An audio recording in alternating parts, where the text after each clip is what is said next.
అందరికీ నమస్కారం అండి. ఇది ఒక పేరెంట్గా మాత్రమే నేను చెబుతున్నాను. దయచేసి తప్పుగా అనుకోవద్దు ప్లీజ్. మీ విజయాల వెనుక నిలిచేది మీ తల్లిదండ్రుల నిశ్శబ్ద త్యాగమే.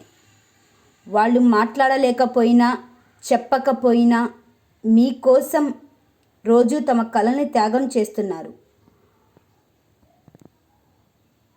వాళ్ళ కష్టం మీపై నింద కాదు, మీ భవిష్యత్తుకు బలమైన పునాది. తల్లిదండ్రులను నిందించకండి, గౌరవించండి. వాళ్ళ చెమటల్లోనే రేపటి వెలుగు దాగి ఉంది. Please please respect your parents. నేను ఏదైనా తప్పుగా మాట్లాడుంటే దయచేసి క్షమించండి.